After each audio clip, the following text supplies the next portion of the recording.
As I announced on the Blackboard, so we need I need to provide the online classes only for the next classes, because so the Wednesday is the election day, so actually it's the national holiday. But so actually in this course we need to provide total 30 classes, including the 2 exams. So I need to provide the classes, even though we need to observe the national holidays. Okay, so actually on the June 1st, so I will provide the recorded video. So I will record the new video for this semester, and then I will post the video on the YouTube, so you can watch the recorded video for the Wednesday class. Also, it's the same to the Monday class. The Monday is the next Monday is the Memorial Day. So it's also a national holiday, unfortunately. So I will also record the lecture video, and then I will post the recorded lecture video on the YouTube. Okay, and then the next week. The next week. So actually, since the June 8th, it's the final period, and then college decided to provide the online classes only during the final exam period, because actually we don't have enough classroom for the exams. So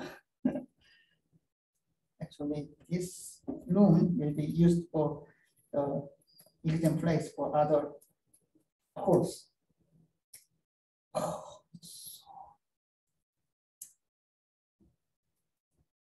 So actually,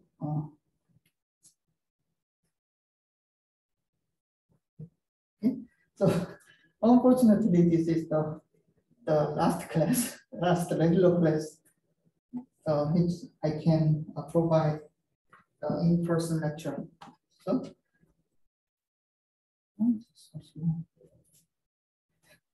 and then we can meet in person in the last class. So official last class is the final exam day. Okay.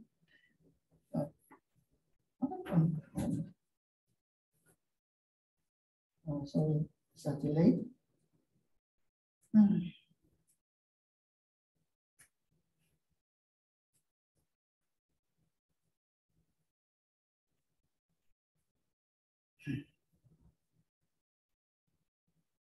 I was rejected from June.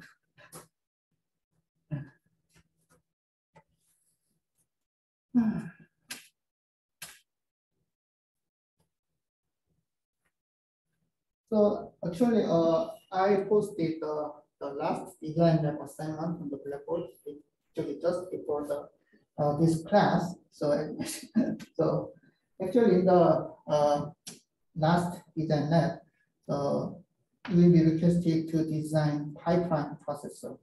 So in chapter 4, we learned the architecture of the pipeline processor. Okay, so actually, in the third lab assignment, so you design the single cycle processor. Okay, so actually, the architecture of the single cycle processor is relatively simple. Okay, but actually, in chapter 4, we took some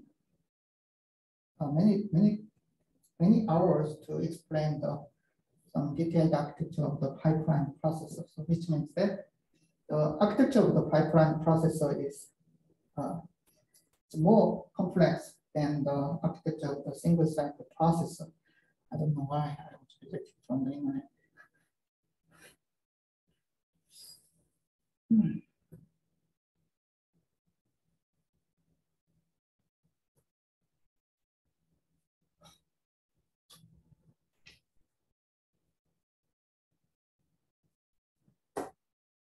Oh, is it connected?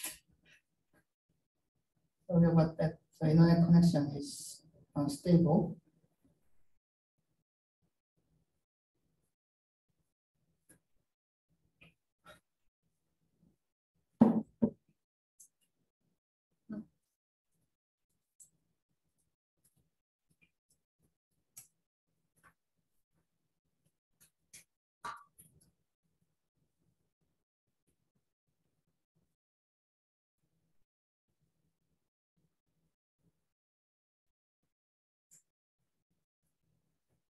Finally.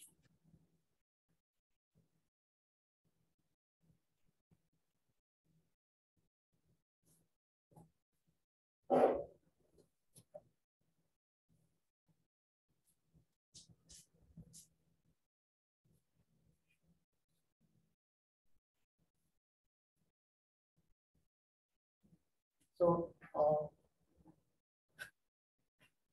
close the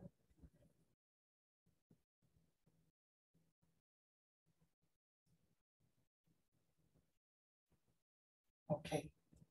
Oh, I'm almost there. We're almost there.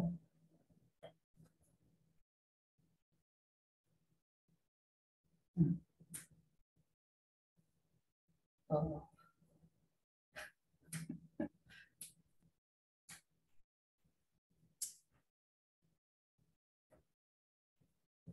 Okay. So actually before starting today's class, so actually in the today's class we will learn about the architecture of the cache, the self-associative cache, because in the previous class we briefly learned about how the self-associative cache can be organized in the memory hierarchy. And then so actually in today's class, so I explain the detailed behavior of the self-associated caches.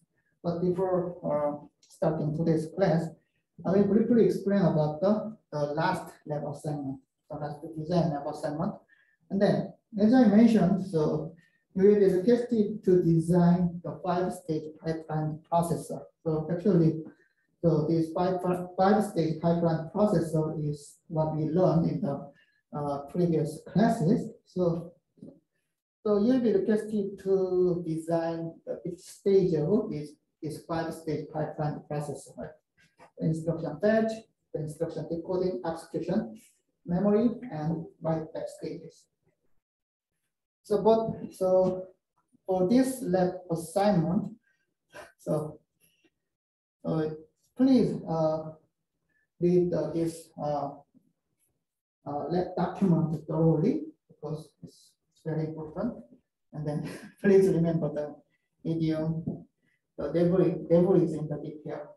So which means that so actually the baseline theory, the baseline theory in the pipeline processor concept is very simple, right? So we just split the steps for executing instructions into 5 stages, and then that's it. But the difficult part in the pipeline processor design is hazard detection and data forwarding. So actually, so if we encounter actually the hazard degrade the performance of the pipeline processor severely actually. So which means that we need to reduce the hazard as we can.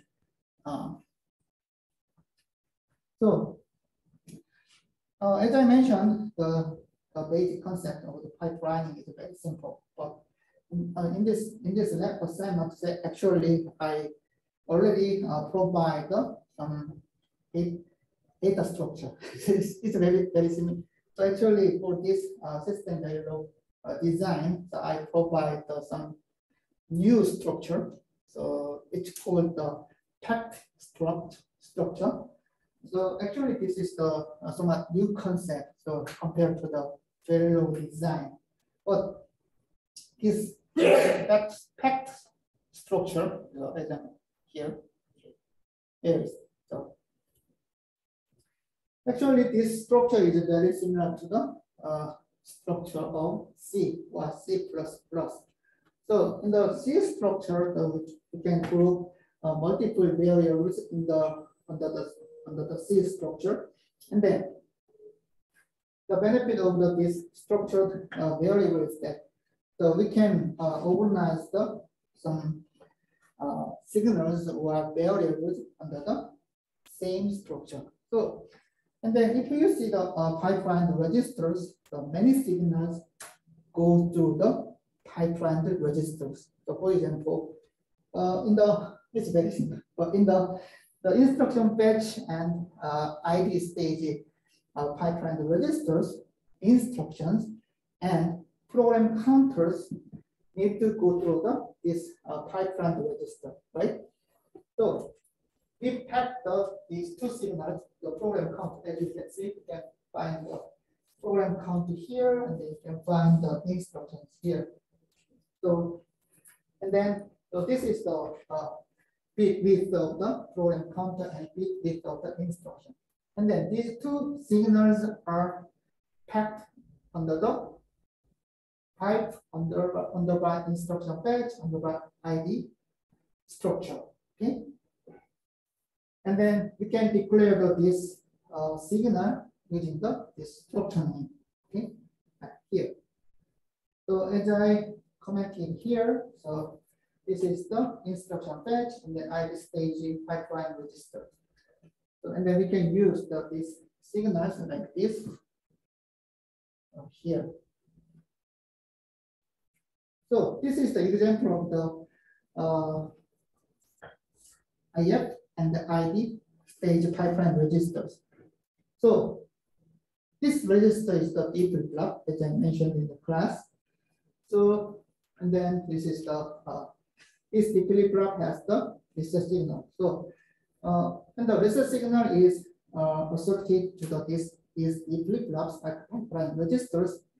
All signals become zeros, right? So this part explains when the reset signal is assertive, then the output of the pipeline register becomes all zeros.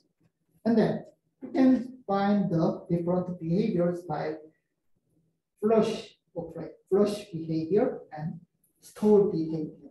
Okay. So the flush signal is given to this pipeline register when this flush signal is given to the pipeline register. And the branch is taken, right? When the branch is taken, then you need to flush the instructions in instruction fetch and instruction in ID stages. So when the flush signal is given, and then at the rising edge of the clock, then output of this ID stage, ID and instruction fetch pipeline register becomes all zeros because it's flush. Instructions become all zeros. Also, the program counter becomes 0. And then another condition is if store is 0. So which means that when the store is required, the pipeline store is required, then you will generate the store equal 1, right? So this means that instruction fetch store is not. So it means that if the instruction fetch stage is not stored, right? Then this program counter and instructions are propagated to the ID stage, right? So ID.pc. So as I mentioned here, so I declare the instruction fetch and the ID pipeline register as ID. So think why I named the name of this pipeline register as ID. Right? So think about that. So if the pipeline is not stored, then PC values and instruction is propagated to ID stage. So ID.this, the ID.inst is updated by PC current PC and instruction. Okay, that's how we can design the pipeline registers. So this structure is newly introduced in this design lab 4 because in the third design lab we just designed the single cycle processor. So which means that we don't need to use the pipeline registers in the chapter 4. Not chapter 4. It's a design number 4, and you need to design the pipeline processor, which means that you need to use pipeline registers. Okay. Also, so please read this document thoroughly. We will use the internal forwarding in the register file. So which means that when the destination value is returned to the register file, and then if this value is requested by instruction in the ID stage at the same time, then this return value can be forwarded to the data output of the register file. This is the internal forwarding. So actually, the third lab assignment, we don't need to use the internal forwarding in the register file because it's single cycle processor. So which means that within one cycle, the instruction completes each operation, which means that it completes the write operation to register file. It's complicated, but this is the pipeline process architecture. So when the instruction is in the write back stage, then the result of this instruction is being written back to the register file. And at the same time, the following instructions in the ID stage can read the result of this instructions in the write back stage, right? So in this case, the register file can support the internal forwarding, and then actually I already modified the register file to support the internal forwarding like this. So if you see this implementation, so like the statement of the RS1 DL and RS2 DL is should be lowercase letter. So I believe you can understand how internal forwarding can be implemented in the register file. Okay, and then the important part of this pipeline architecture design is the design of forwarding unit. Okay, and then also unit design hazard detection. Okay, so actually, for this pipeline 5-stage pipeline processor is a little bit different from the 5-stage pipeline processor we learned in the in the previous class. So it is because actually in the previous class, I explained about the new data held in the branch instructions. So it is because when I explained about the control hazard in the 5-stage pipeline processor, then in order to reduce the wasted clock cycles by control hazard, we detect the zeros just after the output of register file. So which means that the zeros can be detected in the ID stage. But the problem of this architecture is that this zero detection is located before the forwarding path. So which means that this new architecture will generate the new type of data hazard. Okay. Also, another disadvantage of the architecture in the textbook is that we can apply this architecture only for the BQ instruction. So for other branch instructions such as the BLT or BGE, we need to compare the magnitude of two values, not zero detection, not equality. So actually, in order to support the other type of branch instructions, we need subtractor. So actually, the 5-stage pipeline architecture in this lab just detect the branch instruction, the result of the branch instruction using the dedicated branch unit like this. So you can also read this lab document thoroughly, and then actually this architecture is very similar to the 5-stage pipeline architecture shown exhibit 5 wipe simulator. Okay, so I will show you the wipe simulator. There's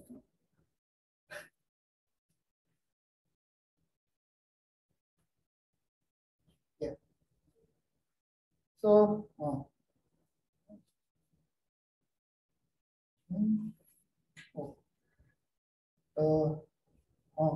so I think why is it so small? So this is the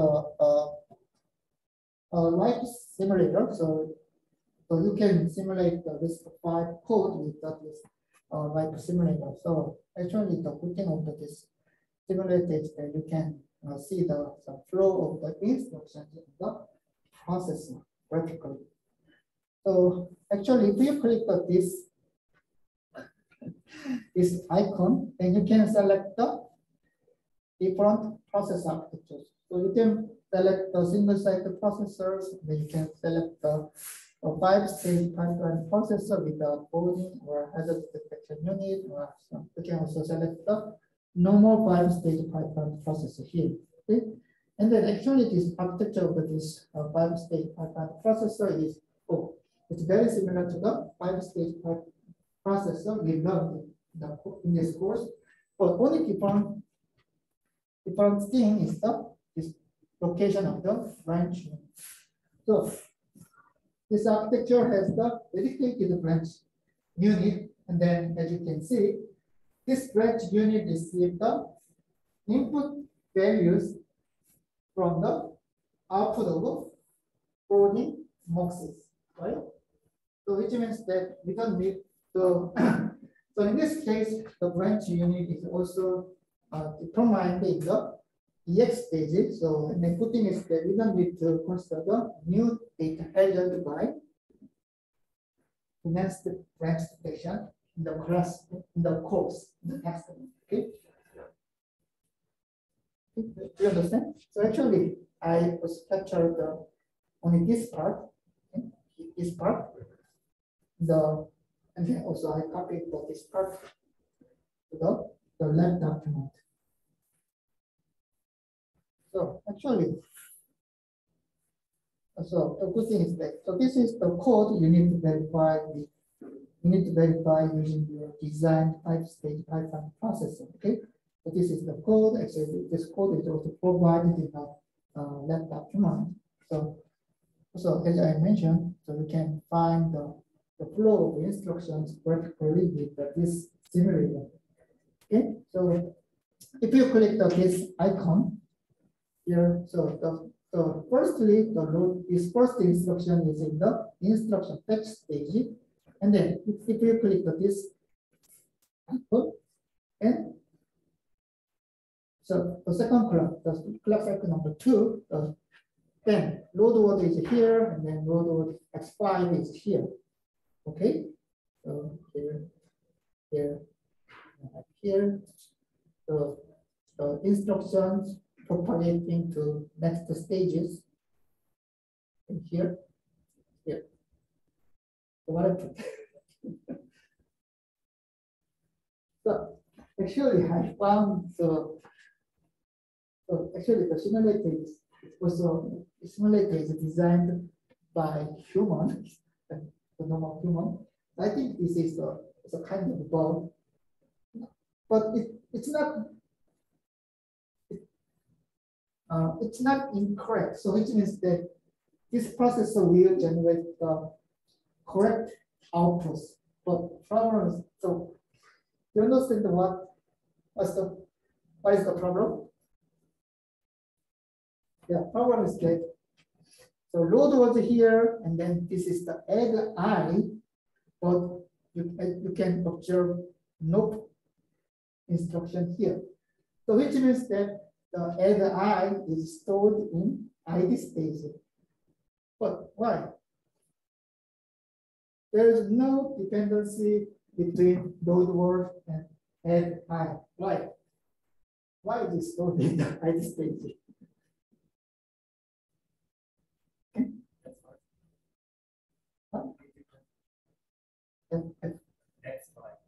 X5? No. So for the former load instruction, load word X6. So that's destination of this former load instruction is X6. But this add I does not use any value from X6. That's the problem. So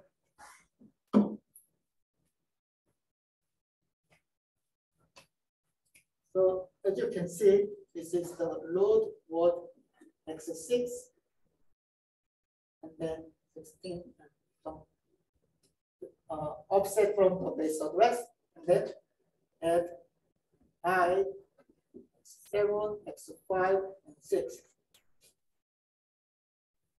There is no dependencies between this load word and the add instruction. The problem is actually this is the bug of this simulator here. Right? So this is the immediate value, but if you see the encoding rule of this 5 instructions, then so this is the I-type instructions. This is the I-type instruction. So if you see the I-type instruction, then the first 12 bits are assigned to the immediate value. But if you see the I-type instruction, then maybe it's a function 7. And then RS2 is here. Okay. Part of this field can be shared by immediate field, and then also it can be used for RS2 or R-type instruction. So problem is that in this simulator, it just checked up inst maybe 26. I don't know the exact bit number here, but it just checked up this field. Okay, but this field can be also used for the immediate value of the I-type instruction. Because this is the 6, and then this is the 6, and take this one, and then you simulate the think that the RS2 of this add I is same to the RD of the load instruction. But it's wrong, okay? Because this is just immediate value. So firstly, I recommend I try to make you use this right simulator for checking the result of your design, but I found that it's wrong.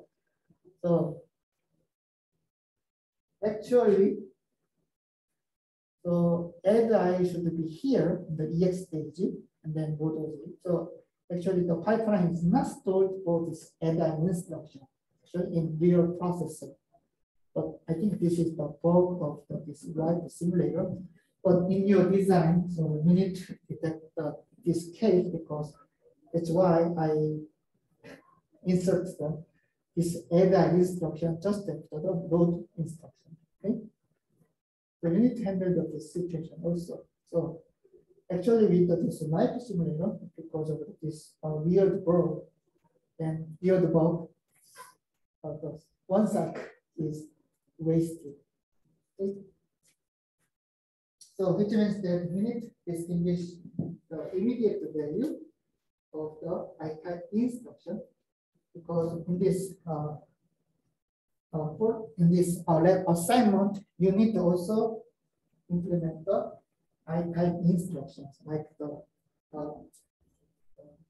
third lab assignment. Okay? Which means that we need to distinguish the immediate yield and this RS2 of the I-type instruction. You understand? Okay.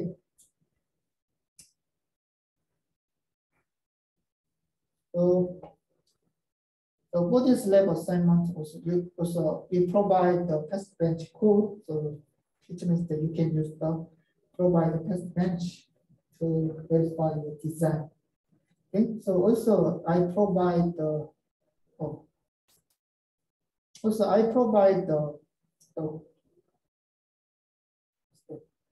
golden version of the single cycle processor design. So which means that even though you failed to design you failed to complete the single cycle processor design, but don't worry, you can use the provide the golden version of the single cycle processor design, which means that you need to design the pipeline the processor for this lab assignment, because I just provide the completed code of the single cycle processor design for that 3 actually. That is the answer for the design lab 3. Okay.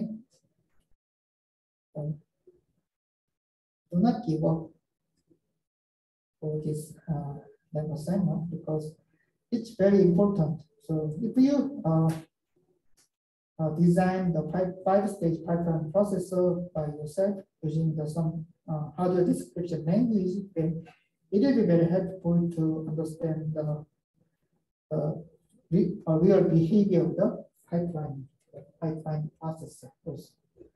Okay. It will be very helpful. Okay. Any questions?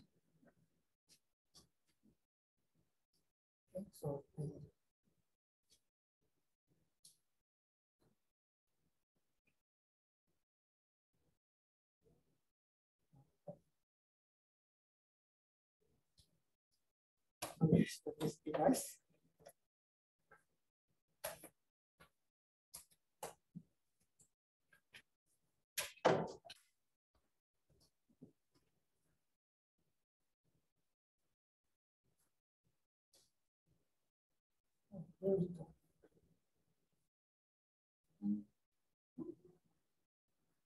Pardon?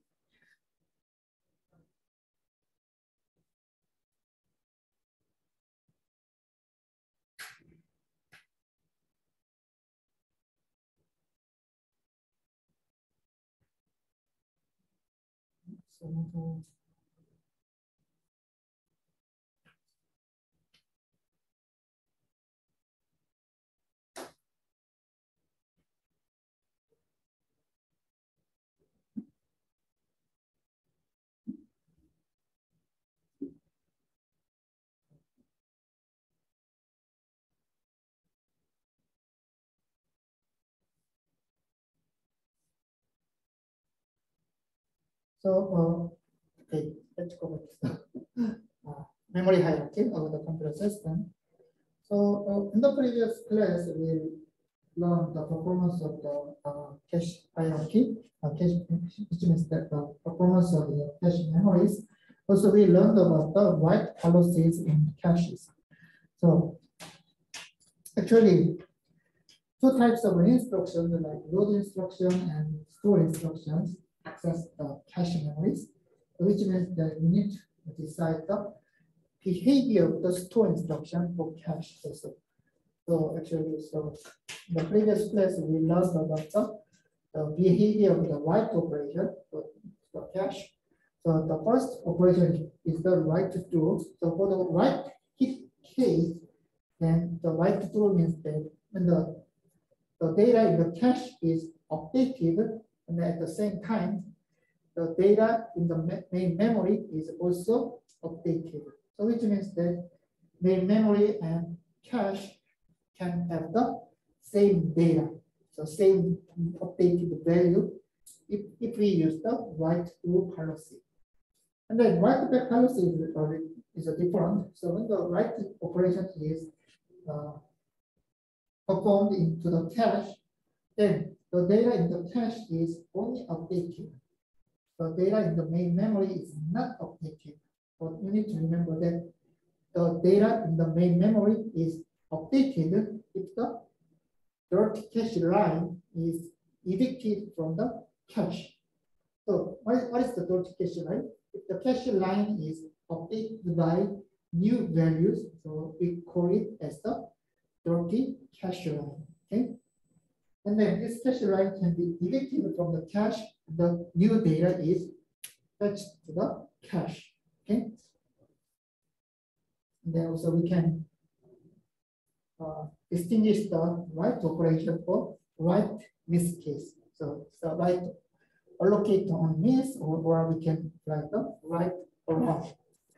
So normally we use the write allocate on miss policy. Okay. Also, we learned about some cache performance. We learned about the average memory access time using cache. Okay, and then in the previous class, we briefly learned about the associativity in cache. So, and then as I explained, actually we first learned about the direct mapped cache.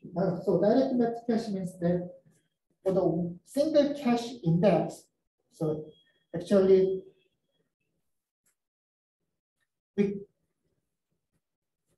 we call the address of cache memory as the index, and then actually we assume that each cache index includes only one cache block.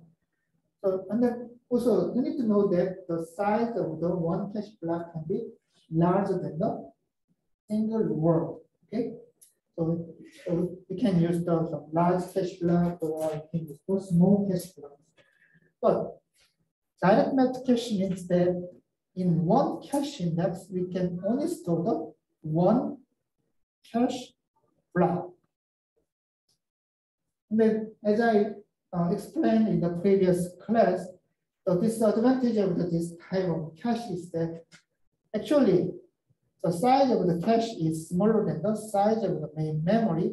So which means that this cache index can be mapped to the many blocks in the main memory. So which means that, for example,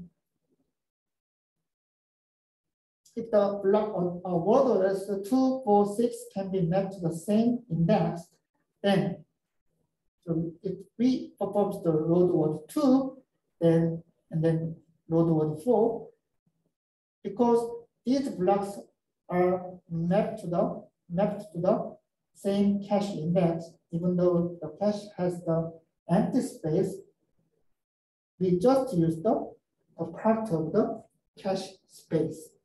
So this is the disadvantage of the direct mapped cache. And then now to avoid the disadvantage of the direct mapped cache, we can use the set associative cache or fully associative cache. So basically, set associative cache means that if we use the n-way set associative cache, so which means that with this n-way set associative cache, we can map n blocks. So we can store n blocks per single index. Okay.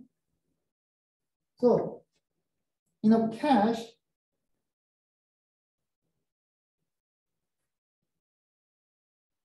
the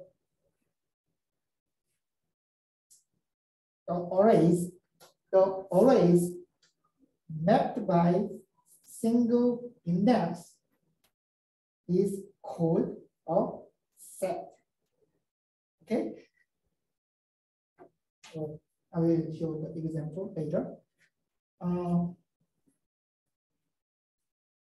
If we can access the certain cache blocks using a set index of the cache, then these blocks are called a set. So set associative cache means that in a single set we can store multiple blocks.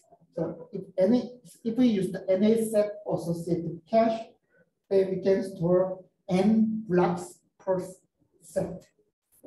In the fully associative cache does not have any set. So which means that you can store any space of the is fully associative cache, because we can this block of the fully associative cache can be mapped to the any space in the main memory. Okay, so this is the fully associative cache. So this is the example of the cache organization, which has the 8 blocks. Okay, so if we use the direct mapped cache, then the direct mapped cache means that one set has one block. Okay, so one block is assigned to one set. So if cache has total 8 entries, so which means that cache has total 8 blocks, then with the direct mapped cache organization, then this direct mapped cache has 8 sets, because one block, a single set has one block. And then if we had used the two-way set associated cache organization, it's a two-way, so which means that we can store 2 blocks per set. But it's simple. So because the cache has overall 8 blocks, this cache have 4 sets. Okay. So for the n-way set associated cache, the total number of blocks in the cache can be calculated as the number of sets multiplied by n for n-way set associated cache. This is the number of total blocks in the cache. Then 8, and then if we use the fully associated cache, so which means that it's the same to the one set as the 8 blocks. Because this cache has total 8 blocks. Okay. And then let's see the performance of the different organization of the cache using the example. So let us assume that the cache has total 4 blocks. So cache has 4 blocks, and then we just compare the behavior of the different cache organization, like the direct mapped cache, and then two-way set associated cache, and then fully associated cache. So as I mentioned, this cache has total 4 blocks. So that means that if we use the direct mapped cache, then this direct mapped cache has 4 sets, right? Because it's a 4 blocks. So and then in the direct mapped cache, 1 block is assigned to 1 set. And if we use the two-way set associated cache, this cache has total 2 sets. Okay, because 1 set has 2 blocks. And then fully associated cache, we don't have any sets. So this is the access sequence. It's a block address. So if we use the direct mapped cache, and then initially all cache blocks are empty. So in the block address 0, and then the first event is miss. And then the block address is 8. So this cache has only 4 sets. Okay. So and then this block address is 8, and then this block is mapped to the set number 0, right? So if the block address is 0, and then this block is mapped to the set 0, and then block address A is also mapped to the set number 0, right? But you know, this is the new access, and then this is the set index. So for the set index number 0, this set has already have data for block address 0, and then this address is different from this 0 because the second access is the A. So this event is also missed. And then how about this data? The data of block address 0 is evicted. It's kicked out from cache. It's evicted. And then the next access is the block address 0. So it's also it's mapped to the set number 0, but it's different. So this event is also missed, right? And then this A is evicted, and then the data of block address 0 is stored in the cache. And then 6, and then this set index is 2, right? So it is allocated the set index number 2 here. Then it's different, so it's also missed. Then A, it's also mapped the set index number 0, which was different. So 8 and 0 are different. So mem0 is evicted from the cache, and then mem8 is allocated to the cache, and then this event is also missed. So for these 5 cache accesses, events for these 5 cache accesses are all misses if we use the direct mapped cache. But if we use the two-way set associative cache, so which means that this cache has the only 2 sets. Okay, so then how can we calculate the set index? We can calculate the set index using the modulo operation, right? Also, we can calculate the set index for this direct mapped cache with the modulo operation. So because this cache has the 4 sets, so we can apply the modulo 4 for the direct mapped cache. And then for the two-way set associative cache, this cache has only 2 sets. So we can apply the modulo 2 operation to calculate the set index, right? And it's just simple. So it's a block address 0. So set index for this two-way set associative cache is the modulo 2. Its cache index is the 0. And then no data is here, which also means, and then A. The behavior is different, right? It's the same cache index, but when the block address A is requested to cache, cache has the event is missed because the cache does not have any requested data, but cache has empty space. So for the target set, cache has the empty space. So the different thing is that this block, the data for block address 0 is not evicted from cache. You understand? Because this block address A can be assigned to the empty block of the set number 0. What is the good thing? The next request is the block address 0. So this request is given to the cache. Cache has the request data here. Okay, so this is the hit. What is different? For the third request, the event was missed, but now if we use the two-way set associative cache, this is the hit. And then 6, block address 6. So the set index for the block address 6 is also modulo 2, it's the 0. So in this case, So this target set is already full, so fill with the valid data. Then we need to edit one of blocks in the target set, right? We need to decide.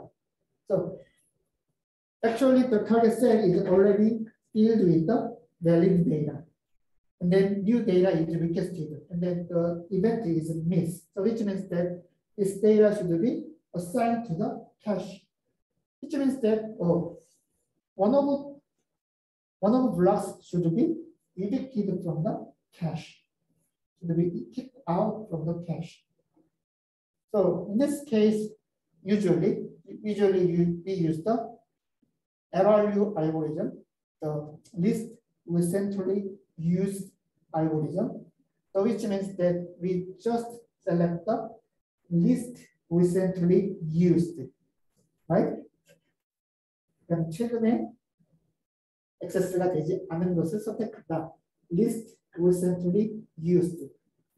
Okay? So in this case, so this block address 0 is accessed at the start access, and then block address 8 is accessed at the second access. So block address 0 is recently used, and then block address 8 is least recently used. So this one is evicted from the cache. Okay. So the block address 6 is assigned to this cache block. And then the next request is the block address 8. Block address 8 is evicted from the cache. So this is the miss. So this is the behavior of the two-way set associative cache. And if you just consider the fully associative cache, then fully associative cache does not have any set number. So which means that if there are any empty spaces, empty blocks in the fully associative cache, then newly fetched data can be stored in any empty space in the fully associative cache. So it's very simple. Block address 0 so assign is a miss, and the assign 8 it's a miss because block address 8 is not found in the cache. And then this block is assigned to the new empty space in the fully associative cache. 0, it's a hit because the block address 0 is found in the cache. 6. So in this case, the 6 can be assigned to the new empty space, new empty block of the fully associative cache. There is no index, there is no set concept in the fully associative cache. The 8 is a hit because 6 can be assigned to the empty space in the fully associative cache. Is block address 8 is not evicted from the cache if we use the fully associated cache. So the fifth access is the hit. So as you can see, the fully associated cache is the most flexible cache. So it means that we can store our request data in any space in any blocks in the fully associated cache. It's most flexible cache. So most flexible means that it's most expensive cache compared to the set associated cache or direct connected cache. Okay.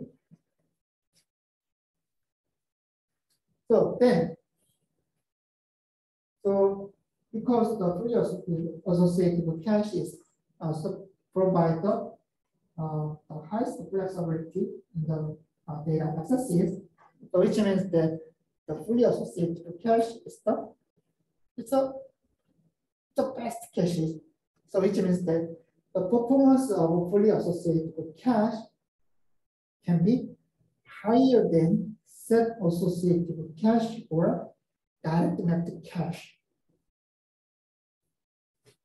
Why? Because we just compare the performance of a cache using this simple example. Like one day, we can find that if we use the fully associated cache, then cache miss rate is the lowest. Okay. So then if we use the fully associated cache, then we can increase the performance of cache. So which means that we can increase the performance of our computer systems. So in this slide, I just showed the this rate of it is 64 kilobytes of cache using the different cache organization. So if we use the direct net cache, so one is set associated cache, which is the direct net cache. So the miss rate of the direct net cache is just 10%. 8.6, 8.3, 8.1. So what can you observe? So let's compare the hit rate instead of a miss rate, because the hit rate is proportional. If we increase the hit rate of the cache, then we can increase the performance of a processor. So if we draw the graph using with respect to the different associativity in the cache, then as you can expect, the graph will look like this. Okay, so this is the hit rate. Y-axis is the hit rate, and then x-axis is the associativity of cache. So actually, we already know that if we increase the associativity in the cache, then we can increase the hit rate. But this hit rate is saturated. Okay. So like this. So first, if we just compare the hit rate of the one is set associative cache and then two is set associative cache, and difference is about 2%. But this is just 0.3, and then the difference between 4-way and 8-way is just 0.2.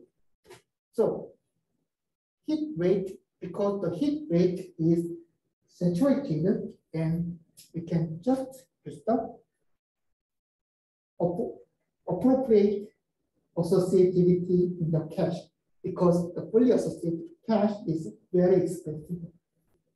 So usually for the data cache, we can use the 4-way set associative cache or 8-way set associative cache.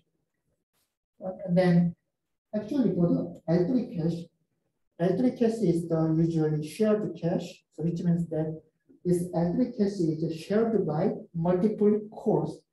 So which means that multiple threads will access the L3 cache.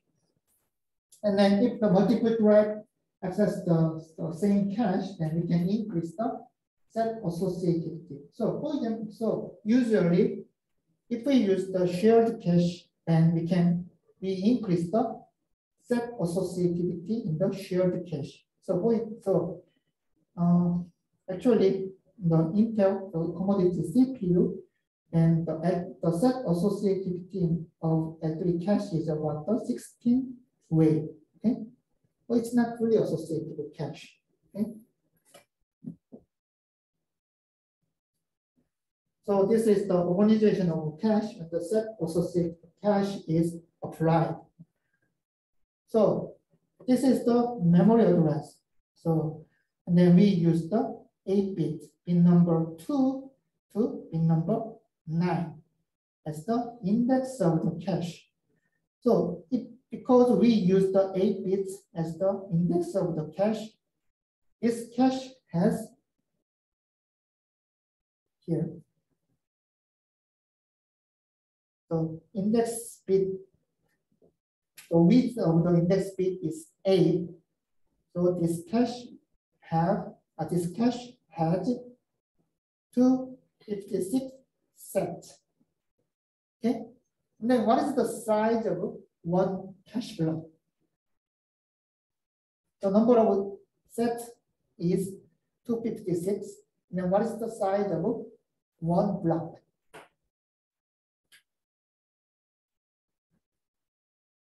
because, so as you can see, this is the byte offset. And then we can know that the number of bits in the byte offset field is the 2 bits. Okay, and which means that the size of a single cache block is 4 bytes. Because only 2 bits are assigned to a single block. Okay, so and then so in this address field, 8 bits are assigned to the this cache. So we can know that this cache has the 256 sets, and then 2 bits are assigned to a single block. So we can know that the size of a single block is 4 bytes. And then the address field is the 32 bits. So we can use the remaining 20 bits as the tag of the cache. And then as you can see, this cache is the 4-way set associative cache, right? Because if we see a single set as the 4 blocks. Single set has 4 blocks. So this is the 4-way set associative cache. Then what is the size of this cache?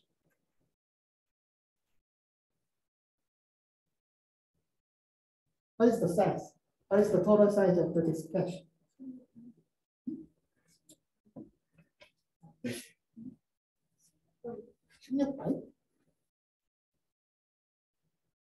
So 16 bytes is the size of one set, right? I as the size of this cache, total size. Okay? So size of one set is the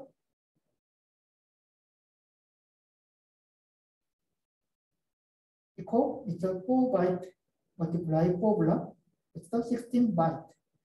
And then its cache has total 256 sets. So the total size of this cache is the 16 byte multiplied by 256.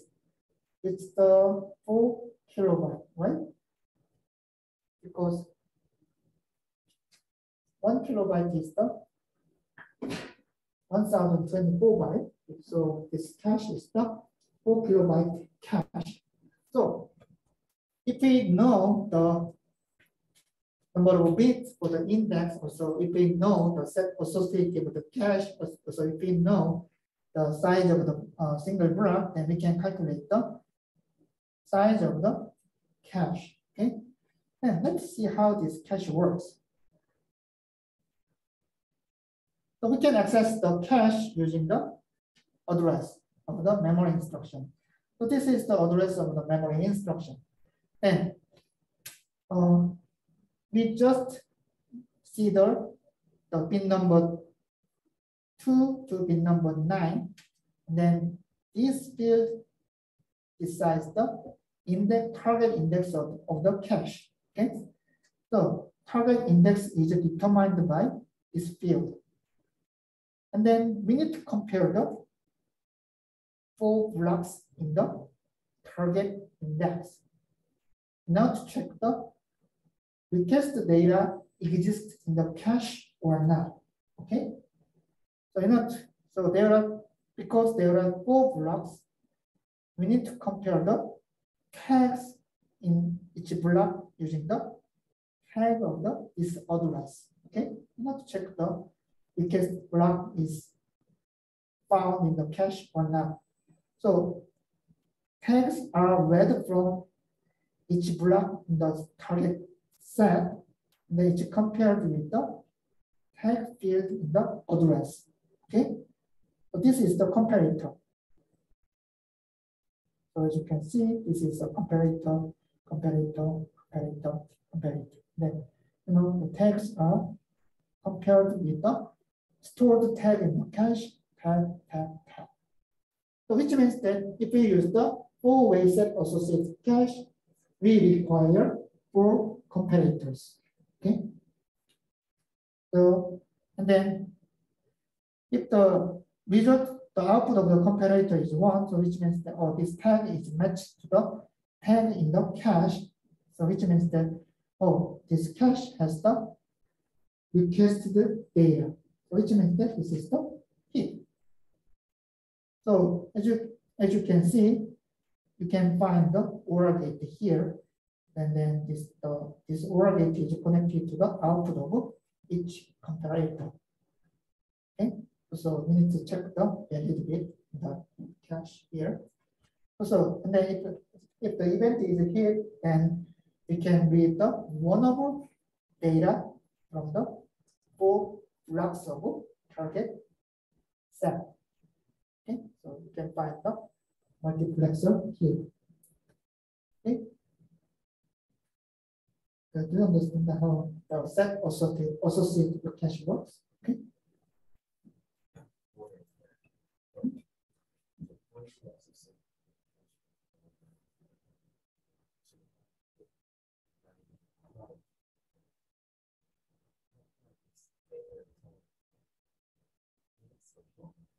Okay. So question is that actually we don't need any index field in the fully associated cache, right?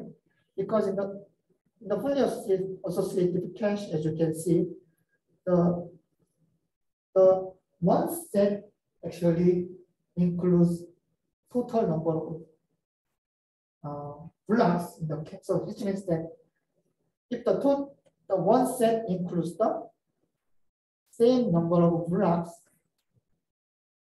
which is found in the cache. So which means that if the cache has the 8 blocks, and then if we use the fully associated cache, one set includes the 8 blocks. Okay, so which means that we don't need to figure out the index number for the fully associated cache, which means we just compare the tags for this case. So as you can see, so which means that we need to compare the all tags in the cache. Okay. And then, as I mentioned, because the one set of cache can include the multiple blocks, then we need to decide which blocks will be replaced in the cache. So it means that if a target set has the all valid blocks, and then the request for this cache is the miss. So which means that one of the blocks in this target set will be evicted from the cache, like this example, right? So this policy is the replacement policy. So which means that we need to decide which block will be replaced in the multiple blocks of target set. In the direct map cache, so no choice. Actually, the set has only one block. So which means that if this happens in the cache, then the target set, the block in the target set should be replaced, because there is only one block. And if we use the set associated cache, target set will include the n blocks. So which means that we need to decide which block will be evicted from n valid blocks in the target set. Okay. So if there is the empty block, then we can assign the new data in the empty blocks. But if there is no empty block, then one of the blocks will be replaced. And then we frequently use the least recently used replacement algorithm. So as I mentioned, the least recently accessed block is evicted from the target set. Okay. So if we use the two-way set associated cache, this algorithm is very simple. Then we can just mark the one bit of some access history bit for the target set. But if we use the four-way set associative cache, it's manageable. So it's relatively simple. But if we use the more set associative, the higher set associative cache, then it's very hard actually. So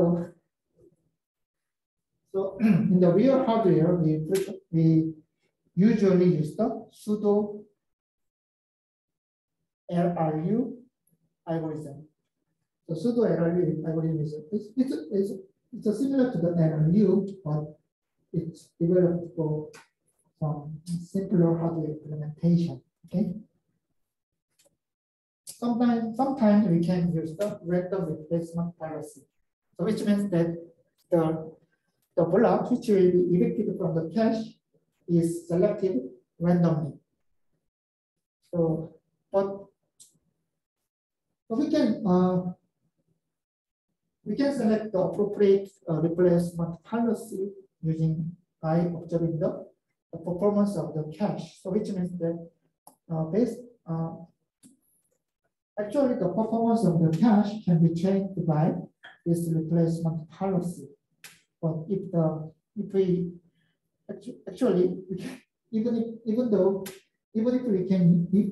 if we use the random policy, it's very simple compared to the LRU, but the performance can be similar to the LRU. In this case, you can use the random replacement policy. Okay. So actually, this is observed that if the cache has the high set associativity, the random policy is the performance of the random policy is similar to the LRU actually. Okay. And then usually the commodity processors have multi-level cache. Actually, in the previous example, we just mentioned, assume that there are error caches, and then after that there is a memory, the main memory. But we can organize the cache as the multi-level caches. So if we use the multi-level cache, then we can also improve the performance of the computer system. Here, so I think let's start here. So actually, we are almost done for the cache. So actually, I will explain about the multi-level cache in the next class. Okay. As I mentioned, so I will post the recorded video for the next 2 classes. Okay. Okay. So I will stop here, and then any questions? Okay. Thank you for attention, and then see you in the next class.